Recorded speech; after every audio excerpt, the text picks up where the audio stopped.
The Baseus Bass BH1 is the best pair of budget headphones that I've ever used. This uses Bluetooth 6.0. The battery gets up to 80 hours stated, and that's pretty accurate. One thing to be aware of is by default, these do not actually have an auto shut off function, so they just silently stayed connected to my phone for a full day before I noticed. Either way, the battery life is still great. This is extremely comfortable, only about 235 grams. It's made of all plastic except the small sliver of metal that's revealed when you adjust the length. These also have swivel and they fold up very easily, which makes them very portable. The padding is pleather with a small amount of cloth up top. There's not too much padding in the ear cushions, but they mold to your ear well. This has 40 millimeter biocellulose drivers, so they don't really push out that much air. The physicality really comes from the vibration. They have some of that, but it's not really pumping out as much air as a typical dynamic driver.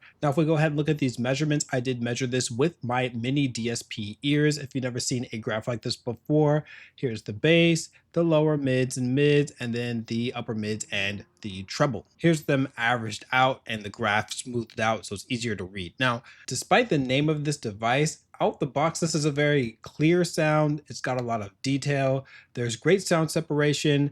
I wouldn't say it's natural because it actually does go pretty hard in the treble, and there's some pretty strong sibilance, especially when there are female voices. And interestingly, the sub bass and the bass are some of the weakest parts of this device when you use it out the box. So that's very confusing. And I was like, what is going on here? This is the Baseus Bass BH1. But here's where things heat up. This is the measurement of left and right with the ANC on. This is the averaged out, and you see that massive boost to the sub bass and the bass in comparison to before. Let me go ahead and put them together now. This is with the ANC off, the purple line, and then the teal green line that is with the ANC on. So that makes a massive difference. And that's probably the first thing you're going to notice. You're going to hear a lot of the rumbles when you're watching movies, the bass lines when you're listening to different music. It's really going to have that thump and that boom to it. It's not going to push out a lot of air, like I said, but that vibration, it's very satisfying.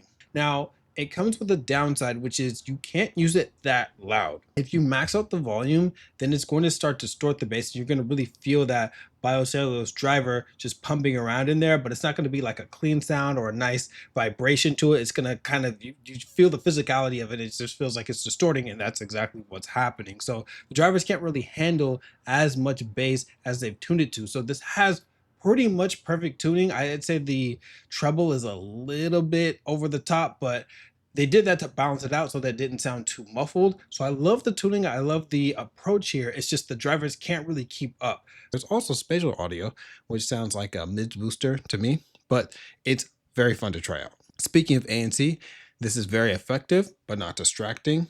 Indoors, it's almost too good. Outdoors, it's all right. Now, if you want some extra awareness outdoors or anywhere really, you can activate transparency mode, which plays back some audio in your surroundings so you don't miss anything. Here's a demonstration of the microphone on these headphones. One of the best microphones that I've used. The tonality is warm, but it is a little bit muffled. Overall, I highly recommend these headphones.